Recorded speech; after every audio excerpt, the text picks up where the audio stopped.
Many of us have sensory kids, and I think they get that from us. That's why we live in cozy earth bamboo sheets, hoodies, pullovers, pajamas, and the new bubble cuddle blanket. Everyone in our extended family now sleeps under buttery, soft, temperature regulating cozy earth bamboo sheets. You gotta try these. They're risk free for 100 nights. Want a creative calming tool? Wrap your kids in the Cozy Earth Bubble Cuddle Blanket. You can get 20% off now at cozyearth.com with code CALM. I encourage you, I think your sensory kids will love the Kids Bamboo Waffle Knit Base Layer because it's kind of snug, but it's comfy and super soft against their skin. Just don't be surprised when it's all they wear, because I spend every day in my Cozy Earth bamboo hoodie and pullover. Head to cozyearth.com, use my code CALM for 20% off best-selling sheets, towels, pajamas, and more. Let Cozy Earth know that we sent you. That's cozyearth.com and code CALM for 20% off. So you know that our kids march to the beat of their own drum. And that's why I like the flexibility that IXL gives you, whether you're homeschooling or just supplementing your child's learning. Every child learns differently. IXL adapts so kids can move ahead when they're ready, eliminating boredom and needless fights over, I already know this. If your kids are struggling with a certain topic, take a couple days off and then revisit it until it clicks. Whether your child is tackling new math skills or reading at a higher level, IXL meets them where they are and lets them move at their own pace. And IXL instantly grades work and explains mistakes so you don't have to. Make an impact on your child's learning. Get IXL now. Calm Parenting Podcast listeners get an exclusive 20% off an IXL membership when you sign up today at IXL.com/Kirk. Visit IXL.com/Kirk to get the most effective learning program at the best price. So you rush into the living room and you call upstairs, hey David, come on, your first Taekwondo classes tonight, get downstairs. Crickets, you don't hear a word. Honey, I'm not going to ask you again, we don't have time for this tonight. You need to get downstairs and eat before we go. Again, nothing. And you're frustrated because you can feel it inside. Here comes yet another power struggle with this child.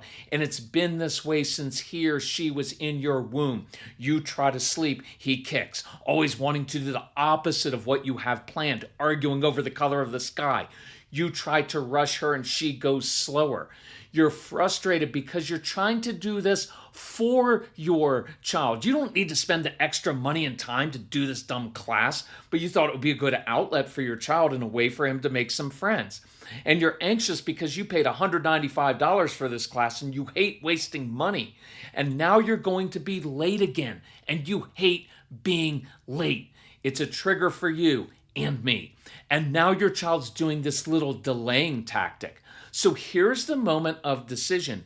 You know how your child is going to react. He's going to resist, yell, and call you names. His face is going to turn purple as he screams, I'm not going. Taekwondo is stupid. You're stupid. He's going to sob crocodile tears. He's going to try to talk his way out of it, complain that his stomach is upset, that he doesn't feel well. He's going to plead with you, please just let me stay home this week. I promise I'll go next week. Please, Mom.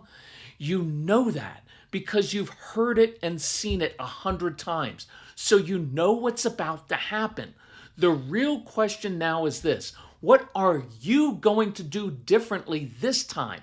Because that's the only real variable here. You are not going to get him to change his behavior. The only thing you have control over at this critical moment is your own behavior. Are you going to react or respond? Are you going to escalate the situation or diffuse it? So that is what we're going to discuss on today's episode of the Calm Parenting Podcast. So welcome, this is Kirk Martin, founder of Celebrate Calm. You can find us in our big fall sale, 17 downloadable programs for the cost of one visit to a therapist's office to help you in the toughest situations. Find that at celebratecalm.com. So you may have to wrestle with guilt, wondering if you're just coddling this child, as your spouse claims. Because you can hear your spouse's voice and maybe your parents' voice telling you, hey, you just need to clamp down on this kid and he'll shape up. And because we're so anxious and rushed and we take these challenges to our authority, what we think are challenges to our authority, we take them so personally. Here's our default mode. You end up doing and saying the following, and I only have this list because I said every one of these things. You know what? You better get your little butt in the car or you're going to lose all your privileges. Do you understand me? You know, I don't have time for this right now. Do what I say or else. Hey, there's no need to be upset or scared. It's just a simple 45-minute class. You know, your brother never had any trouble doing this class. Why do you always have to be so difficult? How are you ever going to be successful in life if you can't follow simple directions? You just wait until your father or your mother gets home. Because, look, I do know this, by the way, that in some homes, I know I do a characterization because so much of this is about my experience.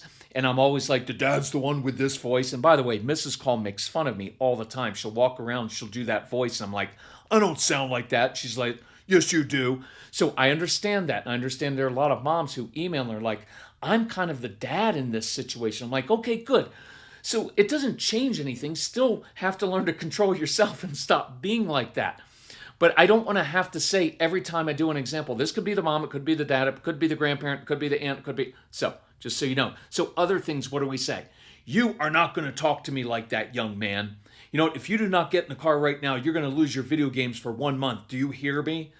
And the truth is, you're not hearing your child. Just like I wasn't actually hearing Casey. See, we make the situation all about us, all about your authority and what you want, but you're not listening to your child because you're too focused on changing or controlling your child's behavior instead of your own. You know I don't do any blame or guilt here, but we've got to change this because, look, when we change this, it's a huge opportunity.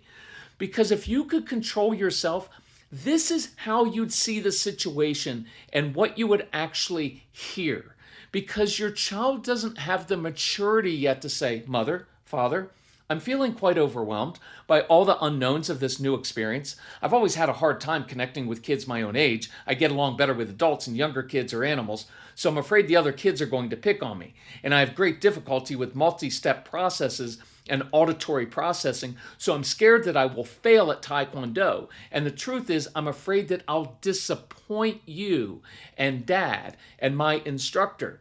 And at this moment in my life, I'm too fragile emotionally to risk more failure because I'm always in trouble and I don't want to mess up again. So I'm going to call you names. I'm going to challenge your authority. I am going to be so disrespectful right to your face that your only option is to punish me. Because the truth is, I'd rather be yelled at, sent to my room, and lose everything that I enjoy in life than face the risk of more failure and rejection. And I wish I knew how to tell you that, but my fear overwhelms me, just like your anxiety about me is overwhelming you right now. So I react out of fear. What I need right now is for the adult in the home to show me a different way out of this. But you never do that. Instead, you react just like I do. Oh. See, that's what I always missed, and that's what you and I miss. You're not looking at a defiant child all the time. You're looking at a scared kid who's never fit in with his peers, who feels genuine dread when trying new things because it's out of his control. You're looking at a kid who's rarely been praised by people, kind of always been in trouble, the bad kid, black sheep, doesn't do homework quickly or get good grades like his brother or sister. And now you just berated him and demeaned him. You just further reinforce that he's a difficult child who brings trouble on himself or herself. And look, you're a good parent, so I know you don't mean that. I know you don't want to continue doing that. So let's rewind this situation and focus on controlling ourselves and see how that turns out. So you know you're going to get pushback because you always do. So you call upstairs, hey, David, first Taekwondo classes tonight, get downstairs. And again, you hear nothing. Look, it's okay to be frustrated, irritated, upset about this. It is. Being calm doesn't mean you become like Gandhi and nothing bothers you. It's normal to be triggered and bothered. You're a busy parent, you have other kids to feed and take places and do homework with, and this one child consumes so much of your energy. And I don't want you feeling guilty about this because this child needs more energy. But they will become very independent later on. So you can feel frustrated and annoyed. Just don't act out of that frustration. So instead, man, you kind of exhale, you reset yourself, you put on your game face, and you approach this situation in a new way. So my confession is that this story isn't really about you. It's the actual story of how I changed with Casey, and I remember the exact day this happened in our home, this exact situation. And I was wrestling with all of these different ideas because I'd been brought up by an authoritarian dad who just used fear and intimidation.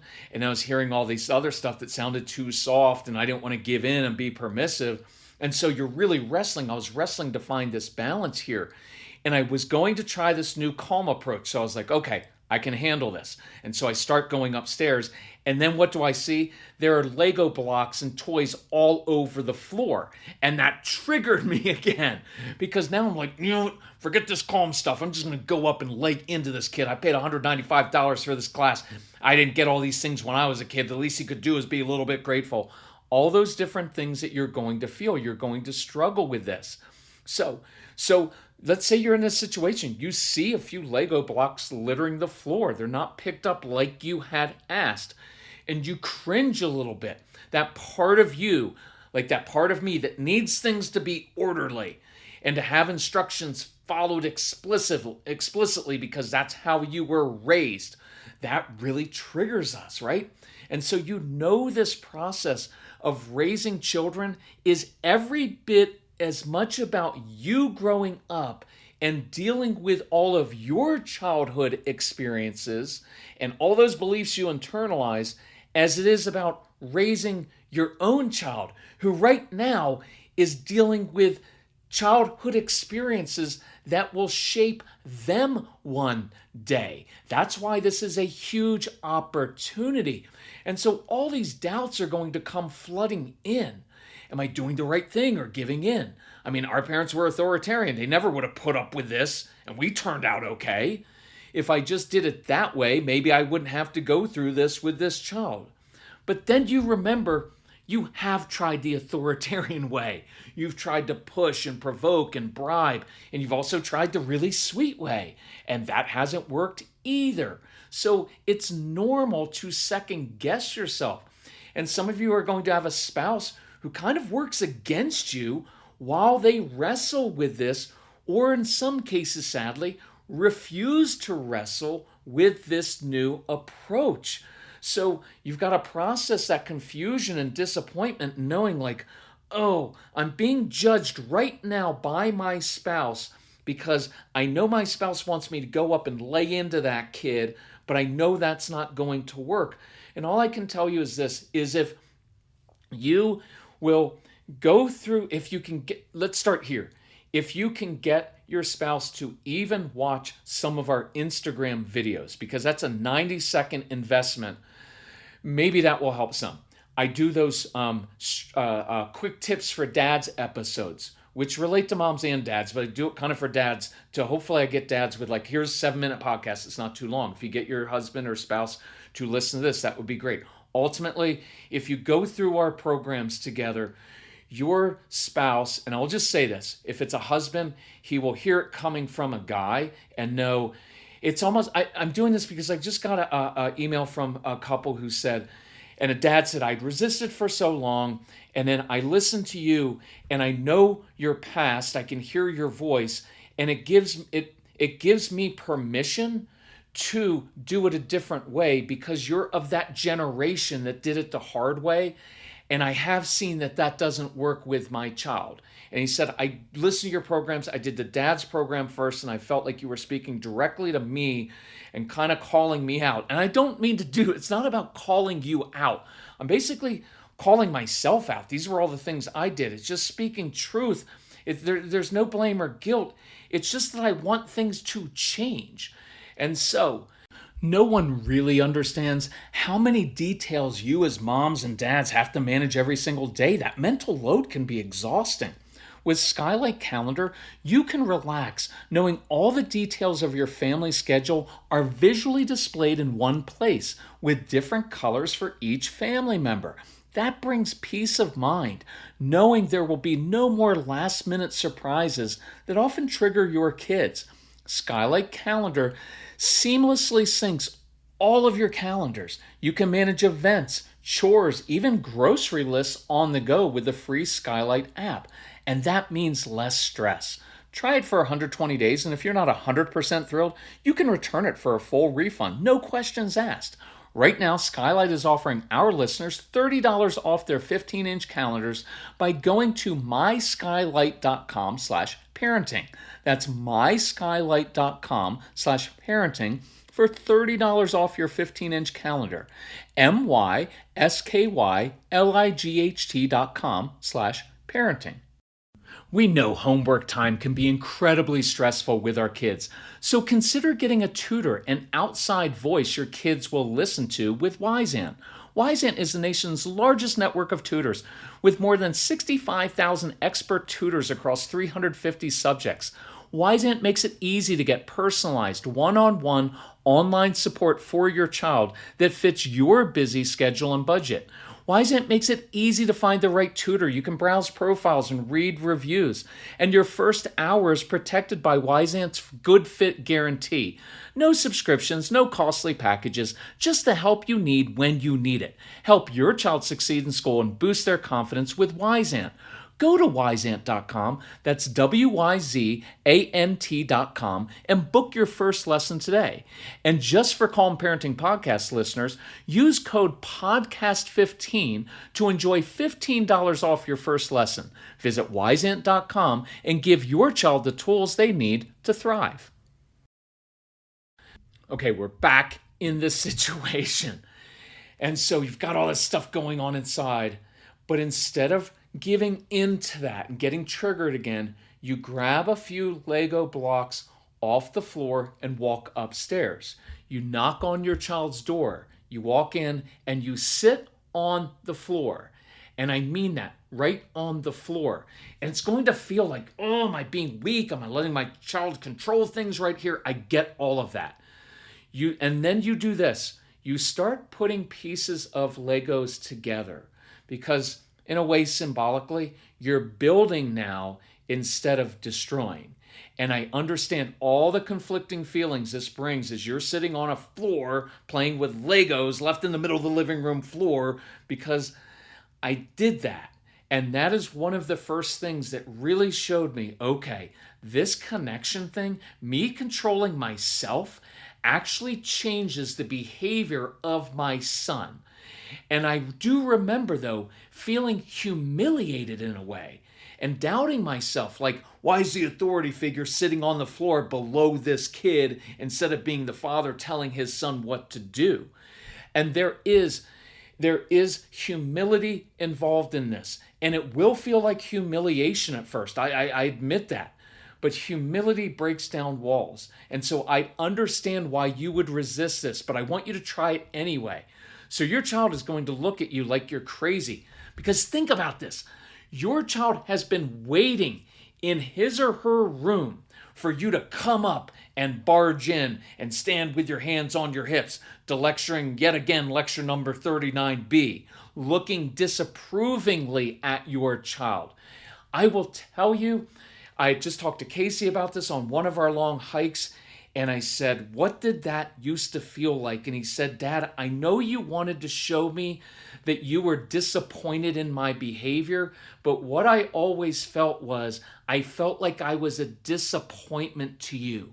And that just crushed me, because it's like, that wasn't my intention, but that's what he felt. And Casey wanted to please me. And he will tell me that now. He's like, Dad, I looked up to you so much, but I had conflicting feelings myself, because I looked up to you and I saw all these good things about you, but then you would just react and you would come against me in this way.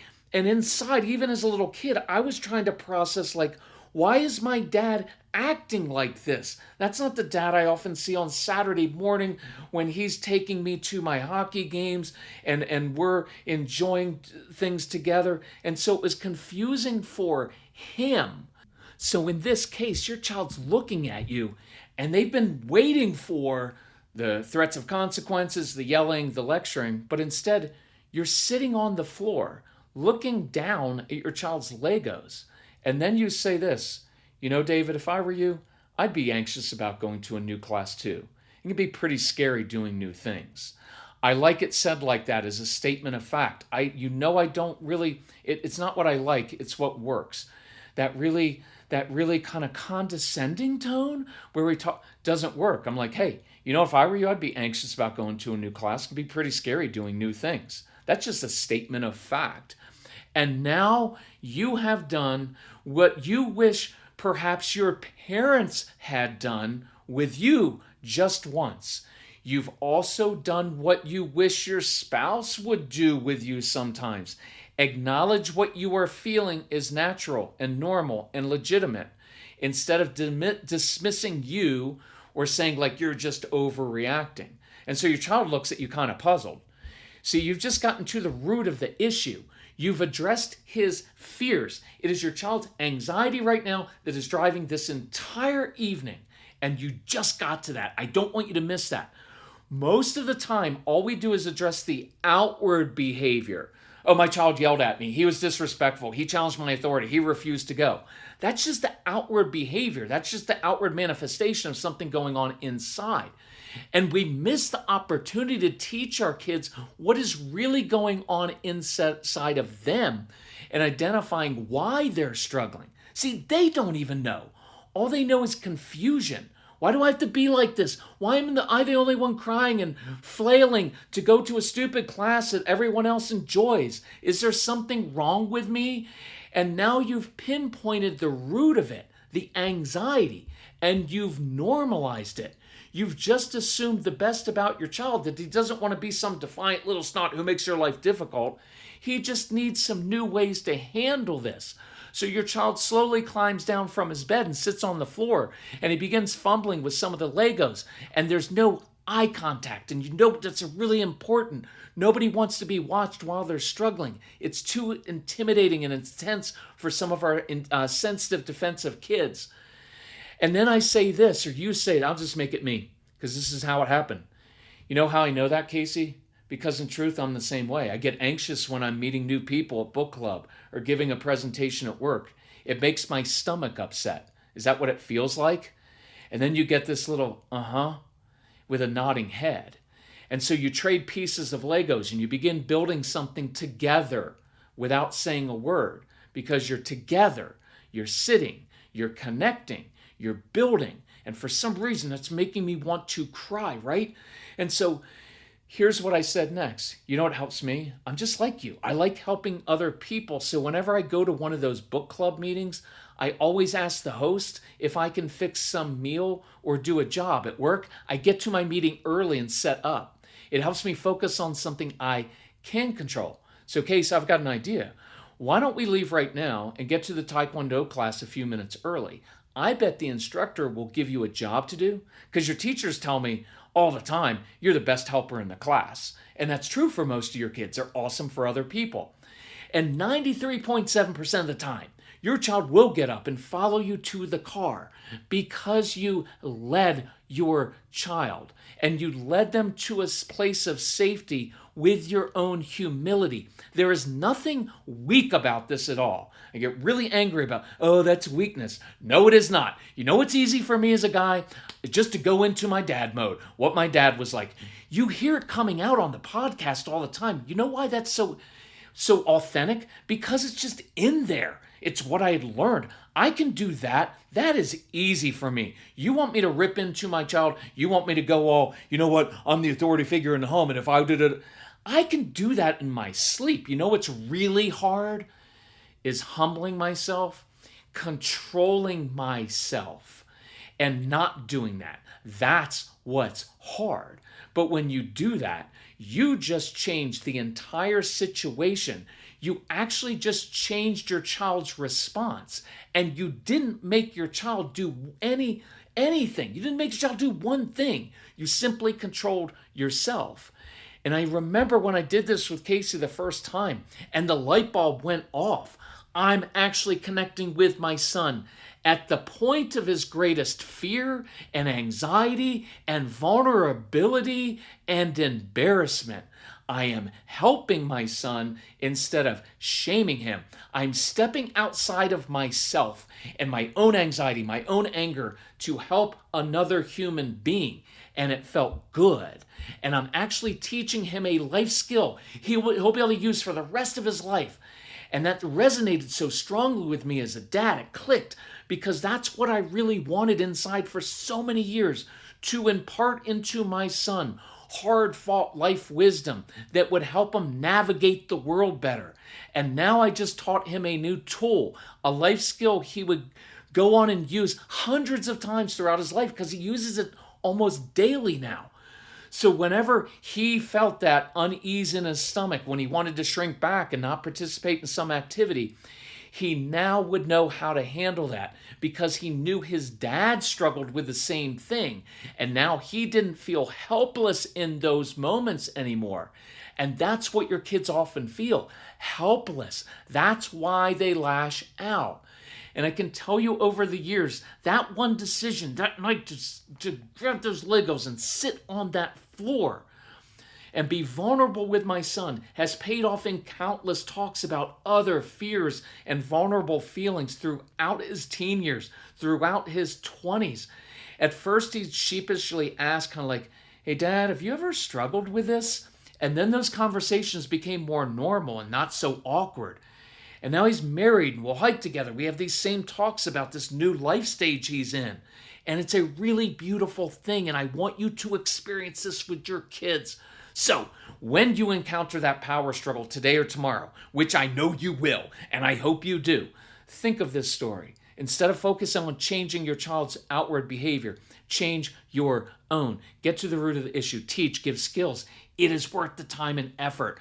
And I hope you do have an opportunity to practice this today and to work with this on your spouse. If we can help you in any way, reach out to Casey. If you do not have our programs, you need our programs. I'll just be blunt. If you need help financially, be bold and assertive and email Casey, C-A-S-E-Y, at celebratecalm.com and say, here's what our family's going through. Here are the ages of the kids. What do we need? How can you help us? And we'll help you out. All right. I love you all. I respect you all. You guys are working so hard at this and you're breaking generational patterns. And I'm so proud of you for that. It is awesome, awesome thing. So, all right, go do it now. I know you can do this. I hope to hear from many of you who sat on the floor. All right, talk to you next time. Bye.